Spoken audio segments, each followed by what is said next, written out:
Welcome to ኩራዝ English እንኳን ወደ ኩራዝ English በሰላም መጣችሁ ሰላምታችን በያላችሁበት ይድረሳችሁ እንግዲህ እንደተለመደው ዛሬም ሌላ አሪፍ ነገር ይዘንላችሁ ቀርበናል ዛሬ ደግሞ ይዘንላችሁ የቀረብነው የስድስተኛ ክፍል የእንግሊዘኛ የሚኒስትሪ ፈተና ነው ፓሴጅ ሪዲንግ ፓርቱን በደንብ አድርገን አብረን እንሰራለን ማለት ነው መልስ መስጠት ብቻ ሳይሆን ኤክስፕላኔሽኖችን እንሰጣለን ድብን ያለ ማብራሪያ ማለት ነው እንግዲህ ለዛም ይረዳን ዘንድ የሚኒስትሪ ፈተና አምና 2017 ላይ ተሰጥቶ የነበረውን የሚኒስትሪ ፈተና ይዘንላችሁ ቀርበናል ሪዲንግ ፓሴጅ የሚለው ኮምፕሬንሽን ጥያቄ ስር ነው የሚካተተው እንግዲህ ብዙ ተማሪዎች ብዙ ጊዜ ሲሳሳቱ ማየው ነገር አለ እሱ ምንድነው ፓሴጅ ሪዲንግ ጥያቄ ሲሰሩ መጀመሪያ ላይ ፓሴጁን ከሀ እስከ ፐ ድብና አድርገው ያነቡታል ጥያቄዎቹን ሳያዩ በደንብ ሜሞራይዝ ያደረጉ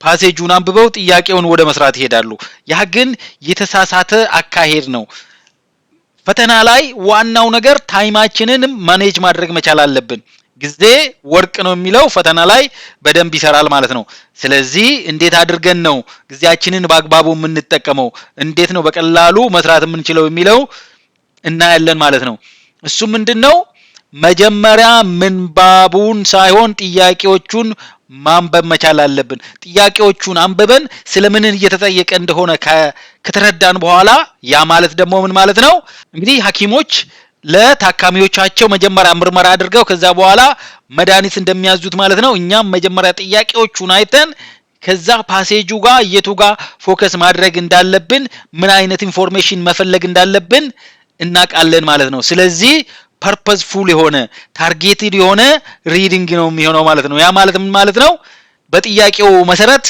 መልሱን እናድናለን ማለት ነው እንግዲህ ፓሴጁንም የምናነብበት ኢንቴንሲቲ ሁሉንም ሙልጭ አድርገን አናነብም አንዳንድ ቦታ ላይ በደንብ እናነባለን አንዳንድ ቦታ ላይ ግን ዝም ብለን ስካን ነው አድርገን ማለፍ ያለብን ስለዚህ እነዚህ ስኪሚንግ ስካኒንግ የሚሉትን ቴክኒኮች መጠቀም አለባችሁ ማለት ነው ያም ማለት ምን ማለት ነው እንግዲህ ስኪሚንግ የሚባለው ደግሞ የአንድን ፓራግራፍ የመጀመሪያውንና የመጨረሻውን አረፍተ ነገር ያነበብን ፓሴጁ ስለምን እንደሆነ አጠቃላይ ግንዛቤ የሚሰጠን ማለት ነው ስካኒንግ ማለት ደግሞ ጥያቄዎቹ ውስጥ የተጠየቁ ነገሮችን ስካን ያደረግን ፈልገን የምናገኝበት ማለት ነው የተጠየቀውን ጥያቄ ቦታውን ካገኘን በኋላ እዛ ጋር ነው በደንብ አድርገን ማንበብ ያለብን ማለት ነው እንጂ ሁሉንም በተመሳሳይ ኢንቴንሲቲ አናነበውም ማለት ነው እንግዲህ ሌላው ጠቃሚ ነገር ደግሞ ከምንባቡ የሚወጡ የቮካብለሪ ጥያቄዎችን ወይም ሪፈር ቱ የሚሉ ጥያቄዎች ሲኖሩ ሪፈር ቱ ተብሎ የተሰጠበት ቦታ ላይ ከዛ ከወርዱ አንድ አረፍተ ነገር ወደ ኋላ ሄደን አግባቡን ወይም አውዱን መረዳት መቻል አለብን ማለት ነው እንደዛ ከሆነ ይቀልልናል ሰራውንዲንግ ቴክስቱ ምን ይመስላል የሚለውን ማየት መቻል አለብን ማለት ነው ስለዚህ ከቃሉ በፊትና በኋላ ያሉትን አረፍተ ነገሮች መመልከት አለብን ማለት ነው ስለዚህ በአቅራቢያው ያለው ጽሁፍ ብዙውን ጊዜ ትክክለኛው መልስ ለማግኘት ይረዳናል ማለት ነው እንግዲህ አሁን ጥያቄዎቹን ወደ ማየት እንሄዳለን መጀመሪያ ላይ የምናገኘው ጥያቄ what is the main message of the above passage ይላል ከላይ የቀረበው ምንባብ ዋና መልእክቱ ምንድነው ነው የሚለው ስለዚህ ስለ ዋና መልእክት የተጠቀሰ ነገር ካለ ምንባቡን ስናነብ እናሰምርበታለን ወይም ምልክት እናረግበታለን ማለት ነው እንግዲህ ሁለተኛው ጥያቄ ደግሞ how does technology help students learn ይሄ ማለት ደግሞ ቴክኖሎጂ ተማሪዎች እንዲማሩ የሚረዳቸው እንዴት ነው ስለዚህ ነገርም ካየን እናሰምርበታለን ማለት ነው ሶስተኛው ጥያቄ why is it important for students to use technology responsibly ተማሪዎች ቴክኖሎጂን በኃላፊነት ስሜት መጠቀም ለምን አስፈልጋቸው ነው ስለዚህም የሆነ ነገር ካየን ምልክት እናረግበታለን ማለት ነው ወደ አራተኛው ጥያቄ ስንመጣ what does the pronoun they in paragraph 3 line 2 refer to ይላል ስለዚህ ይሄ ደግሞ refer የሚል ስለሆነ paragraph 3 ፈልገን line 2 ላይ ሄደን እናየዋለን ማለት ነው ጥያቄ ተራ ቁጥር 5 ደግሞ what does it in paragraph 5 line 1 refer to ይላል ይሄ paragraph 5 line 1 ላይ እንፈልገዋለን ማለት ነው ይሄኛው ደግሞ what does balanced way mean in paragraph 4 line 1 ይላል ስለዚህም ይሄን እዛ ስለተሰጠን ሄደን እዛው ያለበት ቦታ እናያለን ማለት ነው። ወደሚቀጥለው ስናልፍ እዚህ ጋር ከ7 እስከ 10 ያለውን በዚህ መልኩ ስሩ ይላል። ጥያቄ ተራ ቁጥር 7 Teachers can also use technology to create more engaging lessons. Engaging ምንድነው ብሎ ነው የሚጠይቀው። እሱንም አውዱን ተመልክተን እንመልሳለን ማለት ነው። What does independent mean in the sentence? በዚህ ሴንቴንስ ውስጥ ምንድነው ነው የሚለው። እንግዲህ ጥያቄ ተራ ቁጥር 9 ደግሞ ይሄንን ወርድ ይጠይቃል። ሬስፖንሲብሊ የሚለው ምን ማለት ነው ነው የሚለው። እንግዲህ ጥያቄዎቹን አይተናል፣ ስለምን እየተጠየቀ እንደሆነ ተገንዝበናል ማለት ነው። አሁን ምንባቡን ወደ ማንበብ እንሄዳለን ማለት ነው።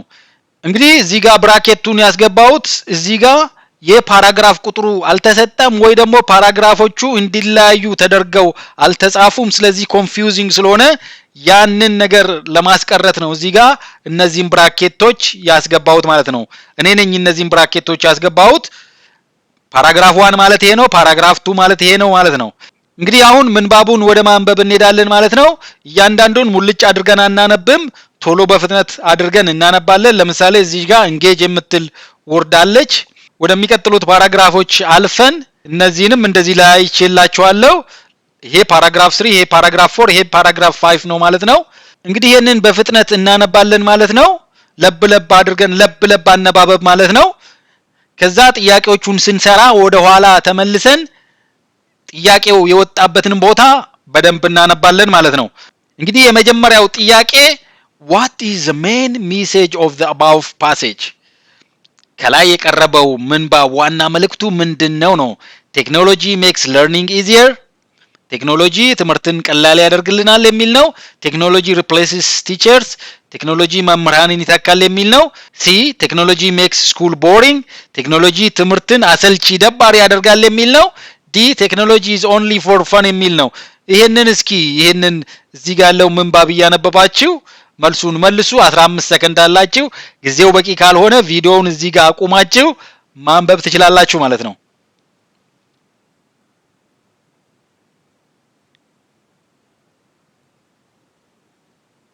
ታይም ኢዝ አፕ። ኤ ካላችሁ ኤክሰለንት። ለምን ካልን ቴክኖሎጂ ሜክስ ለርኒንግ ኢዚየር። እዚህ ጋር እንደምታዩት ኤቪደንስ አለን ከፓሴጁ የተቆረጠ this makes learning more fun and effective for everyone ይላል። ስለዚህ ይሄ ኤቪደንሳችን ነው። ለምሳሌ ቢ ቴክኖሎጂ replaces teachers? ቴክኖሎጂ መምህራንን ይተካል የሚል አልተባለም። የተጻፈ ያልተጻፈ አናነብም ማለት ነው። ቴክኖሎጂ makes school boring ይላል። ቴክኖሎጂ ትምህርትን አሰልቺ ደባሪ ያደርጋል የሚል አልተጻፈም። ስለዚህ ይሄም ልክ አይደለም ማለት ነው። ቴክኖሎጂ is only for fun? ቴክኖሎጂ ለመዝናኛ ብቻ ነው የሚያገለግለው የሚል ነው። ብቻ የምትላለች እዚህ ጋር ብቻ የምትል ስላለች ብዙ ጊዜ ብቻ የሚል ካለ ስህተት ነው። ይሄም ልክ አይደለም ማለት ነው። ትክክለኛው መልስ ኤ ነው ማለት ነው። እንግዲህ ሁለተኛው ጥያቄ ደግሞ how does technology help students learn? ቴክኖሎጂ ተማሪዎች እንዲማሩ የሚረዳቸው እንዴት ነው ነው? by replacing teachers in class? በክፍል ውስጥ መምህራንን በመተካት ነው። by offering entertainment and games? መዝናኛዎችንና መጫወቻዎችን በማቅረብ ነው። by making school work harder? የትምህርት ቤት ስራን ከባድ እንዲሆን በማድረግ ነው። ዲ by helping students search for information? ተማሪዎች መረጃን እንዲፈልጉ በመርዳት በማገዝ ነው። ስለዚህ አሁን 15 ሰከንድ አላችሁ። ይሄንን እዚህ ጋር ያለው ምንባብ አንብባችሁ በ15 ሰከንድ ውስጥ መልሱን ትሰጡኛላችሁ ማለት ነው።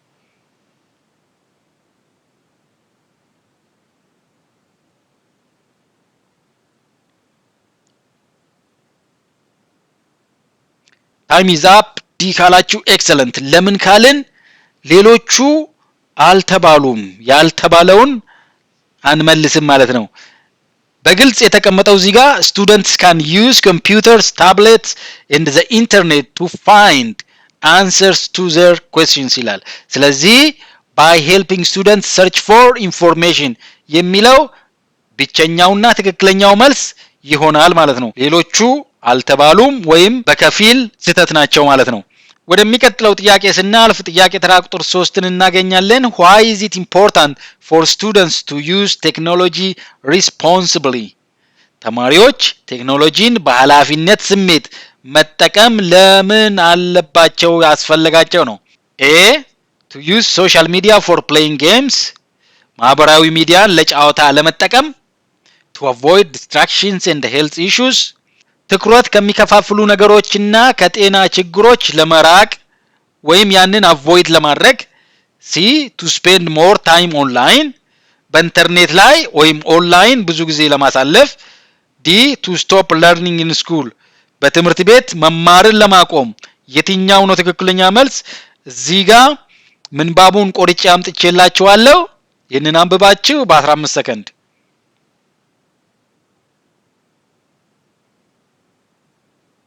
እንግዲህ መልሱ እዚህ አካባቢ ነው ያለው ይሄው እዚህ ጋር እንደምታዩት ማለት ነው እዚህ ጋር አለላችሁ በቀላሉ መመለስ ትችላላችሁ ይሄ ቢ ነው መልሱ ለምን ካልን ከዛ ቆርጬ ያመጣሁት ነው spending too much time online can affect their health ጤናቸውን ይጎዳል ሶሻል ላይፋቸውንም ይጎዳል ነው ሄልዝ የሚለው ሜንታል ሄልዝ ሊሆን ይችላል ፊዚካል ሄልዝ ሊሆን ይችላል ቁጭ ብለን እንትን ካልን የሰውነታችን ላይ የጤና ችግር ወይም ደግሞ የአእምሮ ችግርም ሊያስከትል ይችላል ሶሻል ላይፍ ማለት ደግሞ ከሰዎች ጋራ ኢንተራክሽን ፊዚካል ኢንተራክሽን in real life time ኢንተራክሽን ከሌለን እሱም እንደ ችግር ሊሆን ይችላል ማለት ነው ስለዚህ they should avoid distractions such as social media እና games during study ስለዚህ ይሄ በይፋ የተቀመጠ ትክክለኛ መልስ ነው ማለት ነው ወደሚቀጥለው ጥያቄ እናልፋለን ጥያቄ ተራ ቁጥር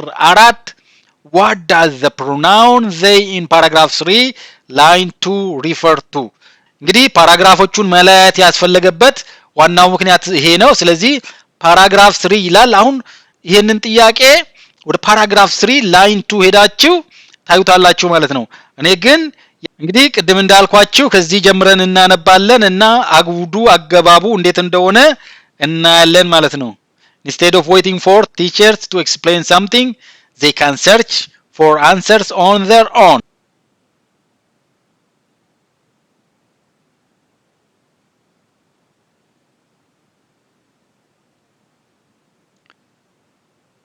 the time is up ትክክለኛው መልስ ሲ ስቱደንትስ የሚል ነው ለምን ካልን እዚህ ጋር ይሄንን ማየት እንችላለን ቅድም እንደነገርኳችሁ እዚህ ጋር ቃሉ ያለበት ቦታ ብቻ ሳይሆን ወደ ኋላ አንድ አረፍተ ነገር ሄዳችሁ ነው ማንበብ ያለባችሁ technology also helps students become more independent learners instead of waiting for a teacher to explain something they can search for answers on their own ይላል እዚህ ጋር they የሚለው ስቱደንትስ የሚለውን ሪፈር ያደርጋል ማለት ነው እንግዲህ ትርጉሙስ ምንድነው ቴክኖሎጂ ተማሪዎችን ይበልጥ ራሳቸውን የቻሉ ኢንዲፔንደንት ተማሪዎች እንዲሆኑ ይረዳቸዋል ነው ማንን ተማሪዎችን ከዛ instead of waiting for a teacher to explain something they can search for answers on their own የሚለው ደግሞ አንድ መምህር አንድን ነገር እስኪያስረዳቸው ከመጠበቅ ይልቅ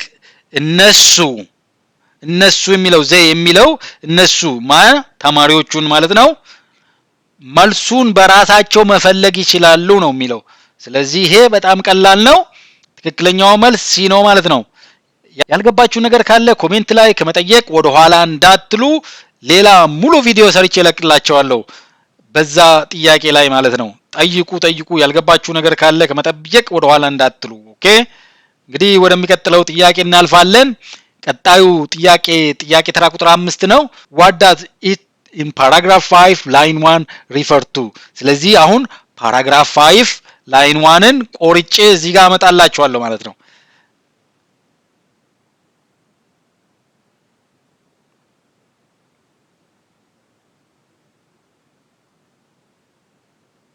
እዚህ ጋር አለችላችሁ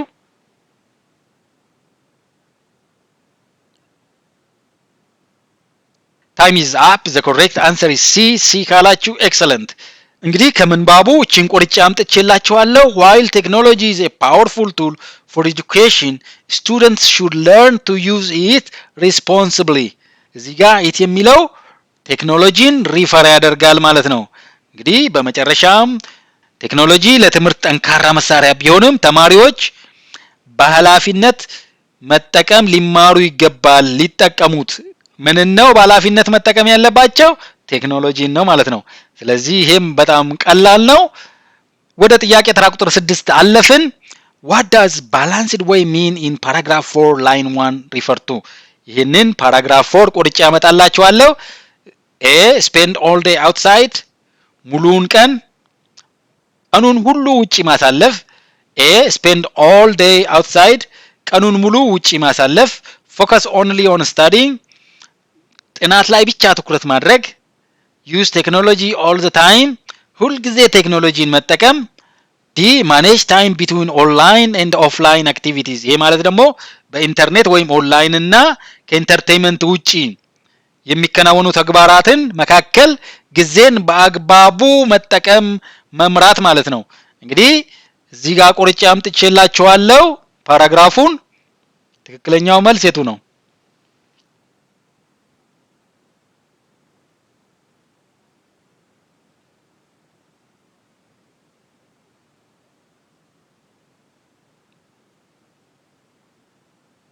ዲካላችሁ ኤክሰለንት ለምን ካልን balanced way የሚለው it refers to creating healthy mix of technology እና የፊዚካል ሪል ወርልድ መሃል እውነተኛው ዓለም መሃል ያለውንና ኦንላይን ያለውን ሁለቱን ማመጣጠን በአግባቡ ባላንስ ማድረግ መቻል አለበት ነው። እዚህ ጋር እንደምታዩት ኤቪደንሱ ተቆርጦ የመጣው it is essential for students to make time for outdoor activities exercise and spending time with friends and family ይላል። ስለዚህ ኦንላይንም ኦፍላይንም ያለውን ጊዜ ማመጣጠን ባላንስድ ወይ መጠቀም መቻል አለብን ነው። ወደሚቀጥለው ጥያቄ ስናልፍ ጥያቄ ተራ ቁጥር 7 እናገኛለን። Teachers can also use technology to create more engaging lessons. What does engaging mean in the sentence? እንግዲህ A interesting and exciting ሳቢና ደስ የሚል ማለት ነው። B boring and hard አሰልቺና ከባድ C expensive and unnecessary ውድና አላስፈላጊ የሆነ ነገር ማለት ነው። D quick and easy ፈጣንና ቀላል። ስለዚህ የትኛው ነው engaging lesson ማለት ትርጉሙ? እስኪ ፓራግራፉን እዚህ ጋር ቆርጬ ያመጣላችኋለሁ። ወርዱ እዚህ ጋር አለላችሁ። ትርጉሙ የትኛው ነው? you have 15 seconds.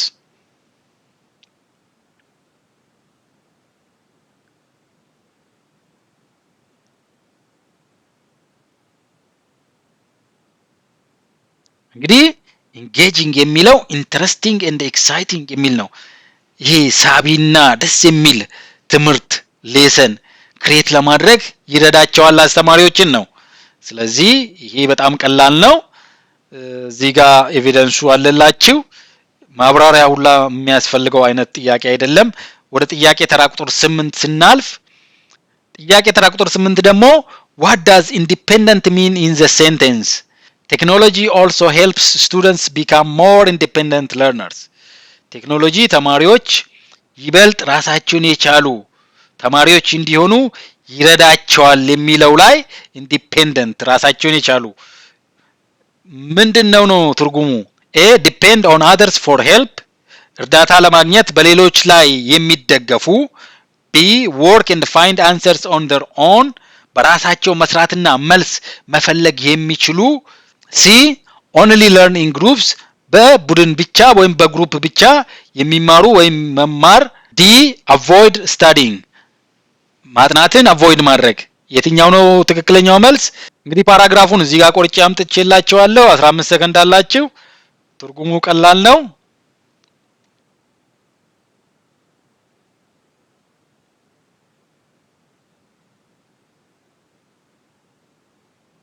ቢካላችሁ ኤክሰለንት ለምን ካልን become more independent የሚለው በራሳቸው መስራትና መልስ መፈለግ የሚችሉ እንደሚሆኑ የሚያሳይ ነው ማለት ነው። ሌሎቹ አይሆኑም። ስለዚህ ይሄም በጣም ቀላል ነው ማለት ነው። ወደ ጥያቄ ተራ ቁጥር 9 አለፍን። Finally, while technology is a powerful tool for education, students should learn to use it responsibly.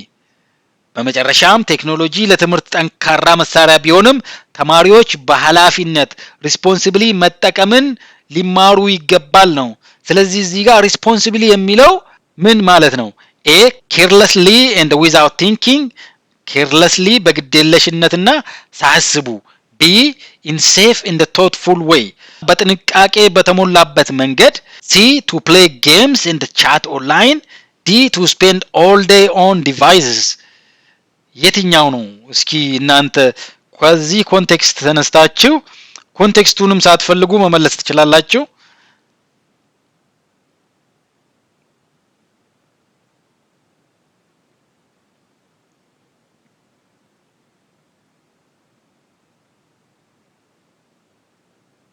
እንግዲህ ትክክለኛው መልስ be in safe and thoughtful way የሚል ነው in safe and thoughtful way ስለዚህ B ካላችሁ ኤክሰለንት ሴፍ በሆነና thoughtful በሆነ መልኩ ነው መጠቀም ያለብን የሚል ነው ይሄ ሪስፖንሲብሊ የሚለው የሚያመለክተው ማለት ነው እንግዲህ የሪዲንግ ፓሴጅ ጥያቄዎች እነዚህ ናቸው ነገር ግን እኔ ለእናንተ ጥያቄ ያለኝ ፈተናውን እንዴት አገኛችሁት ቀላል ነው ሚዲየም ነው ከባድ ነው እስኪ ኮሜንት ላይ ያሳውቁኝ ሌላው ደግሞ ከ9 ስንቱን በትክክል መለሳችሁ እስኪ ኮሜንት አድርጉልኝ ወይም ይሄ ነገር አንተ ባትመልስ ኖሮ ሌላ ነበር መመልስ የምትሉት ጥያቄ ካለ የትኛው ጥያቄ ነው እንግዲህ የዛሬውን ቪዲዮ ከመጨረሴ በፊት ፕሊዝ ሼር and ኮሜንት አድርጉ ለሌሎች ልጆች እንዲደርስ ማለት ነው ሌላው ደግሞ በሚቀጥለው ቪዲዮ ምን ላይ ጥያቄ በሰራላችሁ ነው የምትፈልጉት ሌላ ፓሴጅ ሪዲንግ ጥያቄዎችን ልስራላችሁ ግራመር ጥያቄዎችን ልስራላችሁ ወይስ ምን እንድሰራላችሁ ነው የምትፈልጉት እስኪ በኮሜንት አሳውቁኝ እንግዲህ እስከ መጨረሻው ድረስ እንደተከታተላችሁኝ ተስፋ አደርጋለሁ በዚህ ቪዲዮአችን በጣም ብዙ ጠቃሚ ነገሮችን እንደተማራችሁ ተስፋ አደርጋለሁ ምናልባት ሰብስክራይበር ካልሆናችሁ ሰብስክራይብ እንድታደርጉ በዚሁ አጋጣሚ ጠይቃለሁ ለሌሎች እንዲደርስ ሼር ማድረግ እንዳትረሱ ላይክ ሼር አድርጉ ጥያቄ ካላችሁ ከመጠየቅ ወደ ኋላ እንዳትሉ እንግዲህ በሚቀጥለው ቪዲዮ እስክንገናኝ ድረስ ሰላማችሁ ይብዛ ዕውቀታችሁ ይስፋ ያላለው ባይ ባይ see you next time Thank you for watching. Subscribe to Karaz English. Karaz English. Thank you for subscribing to Karaz English. Karaz